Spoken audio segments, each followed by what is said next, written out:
is Major Stories. Good evening again. I am Joel Crosskill.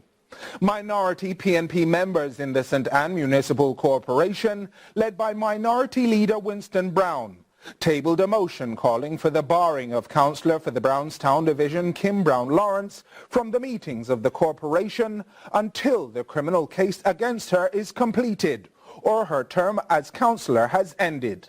The details in this report. Mrs. Brown Lawrence was recently charged with conspiracy to defraud and possession of criminal property in relation to the corruption probe at the Caribbean Maritime University CMU. The probe is being conducted by the Financial Investigations Division, FID, and the Major Organized Crime and Anti-Corruption Agency, MOCA. However, that motion was brought into question when CEO of the St. Ann Municipal Corporation, Ravel Morris, read out the provisions for removal in the Local Governance Act.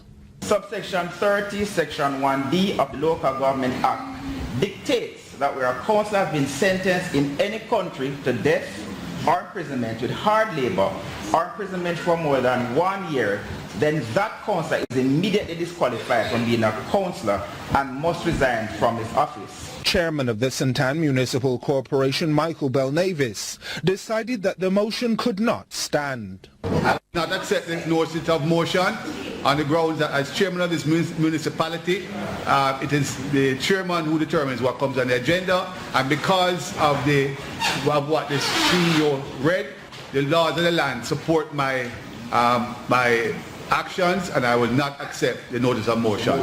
Supplemental agenda. Motion dismissed. Despite the dismissal, Councillor Winston Brown believes the matter can still be discussed at the next meeting. I've given the notice of motion today. Although the mayor, he has the right where he can throw the resolution at any time, but he did not. So I think the notice of motion still stands for us to discuss it at the next sitting of council. He also denied pressure from PNP HQ to proceed with the motion. We have not been pressured by the party headquarters. We, as the minority councillors, we met and we caucused as councillors, and we came together with the resolution, put it together. All five of you? All five of us. Residents of Spicy Grove Estate in Aracabessa, St. Mary, are calling on their political representatives to intervene in a land dispute case.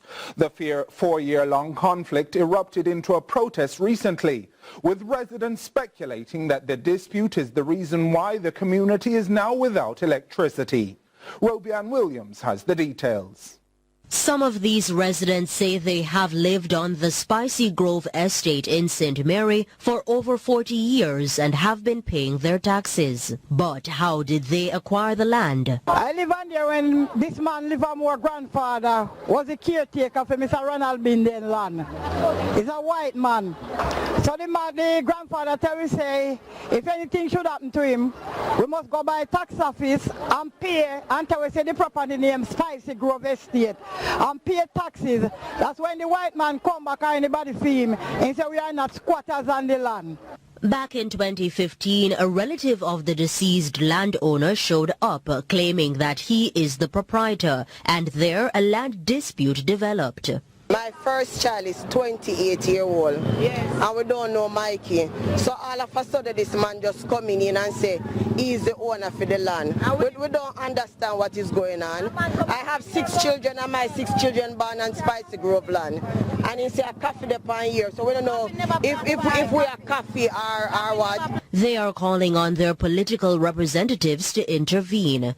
Councillor for the Aracabessa division sought to quell the disgruntled residents by organizing a meeting in another area, but then this happened.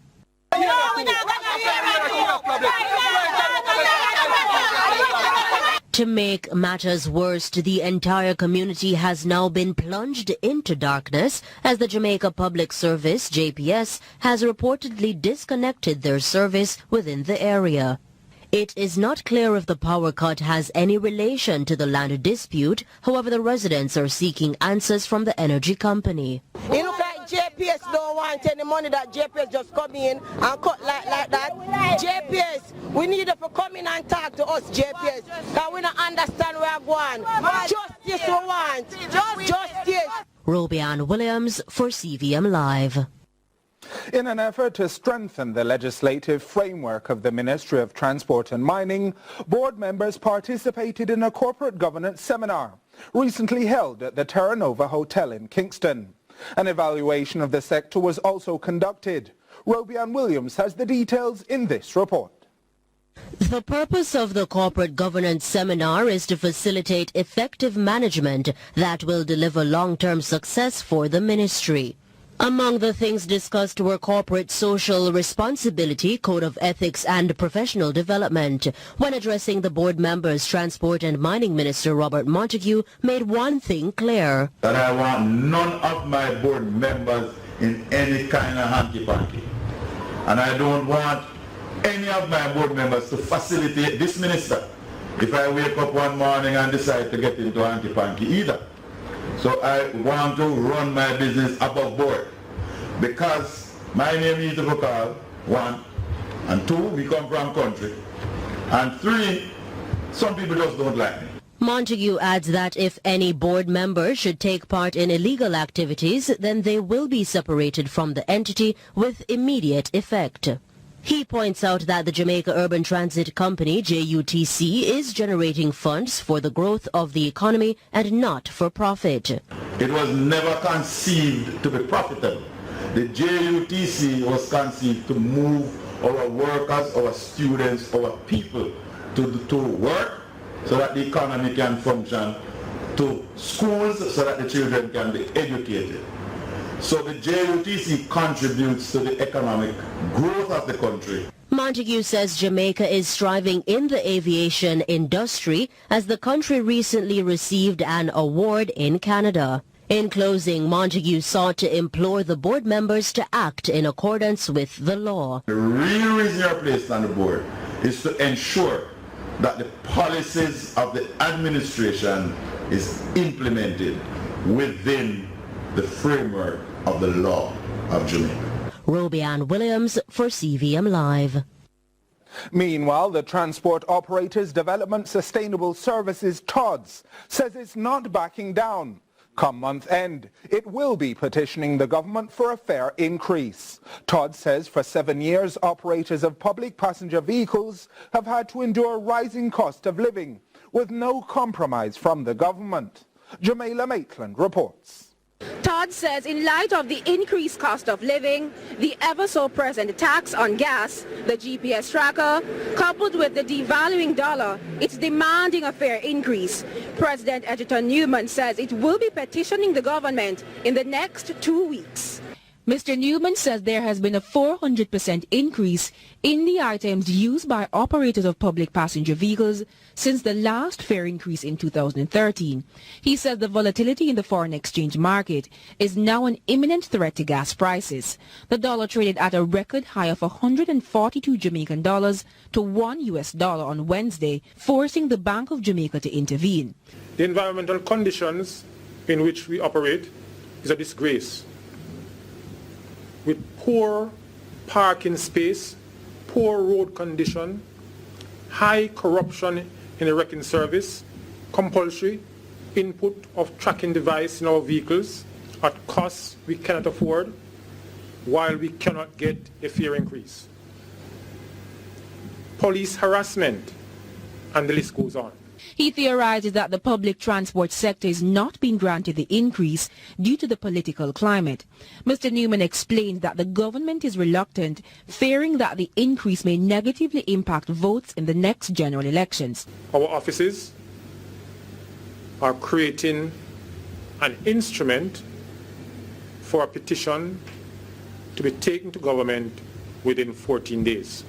The TODS president argued that there has been no compromise from the government since they started negotiating for the fare increase in July 2018. They ended in June without any agreement, but Mr. Newman has a couple suggestions. What about the tax on gas?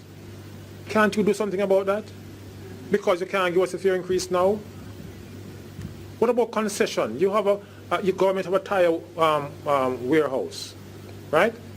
What about tire? Why can't you allow us to buy tire from you at 25% less or 30% less? Jamila Maitland for CVM Live.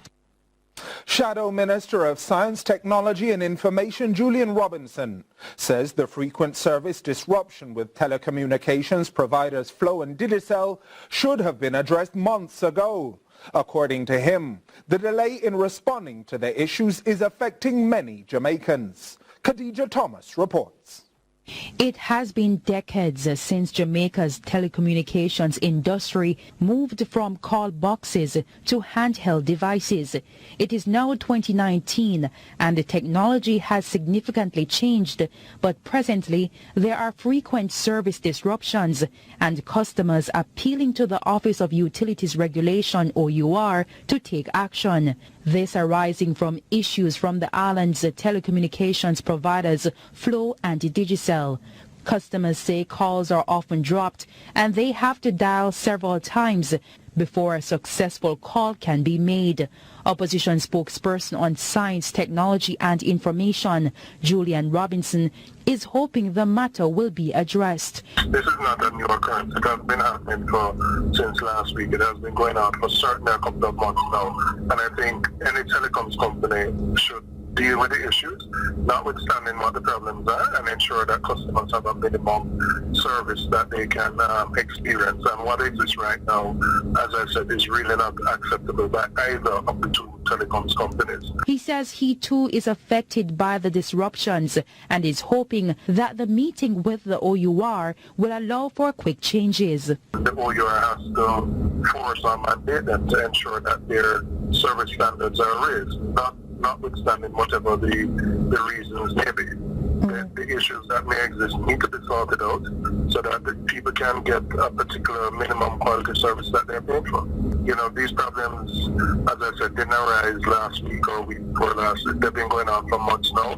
There have been consistent complaints about it, and frankly, there hasn't been any significant improvement in the quality of service. The OUR recently instructed Digicel and Flow to immediately provide their customers with service disruption notifications and updates on restoration time. Khadija Thomas, CVM Live. Plans are well advanced in preparation of Jamaica hosting the 4th Energy and Climate Partnership of the Americas ECPA ministerial meeting on February 27 to 28, 2020, under the theme Energy Resilience and Investment Opportunity. The details in this report. With economic growth in the countries of Latin America and the Caribbean driving the increased demand for energy, which is expected to rise by 20% by the end of the decade. The Energy and Climate Partnership of the Americas, ECPA, 4th ministerial meeting, aims to promote energy sustainability through policy, dialogue, technical assistance and technology transfer. Through ECPA, we're proud to say the nations of the Americas are learning from each other, sharing technology, fostering investments, promoting the development of markets for goods and services related to clean energy, and maximizing comparative advantages in order to build more sustainable and resilient communities. Resident representative of the Organization of American States, OAS, Janelle Van Glenen-Vagel, spoke of key areas of interest ahead of the ministerial meeting. OAS supported Jamaica with the identification of 6 priority areas for the countries in the Americas. These areas include energy efficiency, regional energy integration, national gas, resilient energy infrastructure, gender and energy, and electric mobility.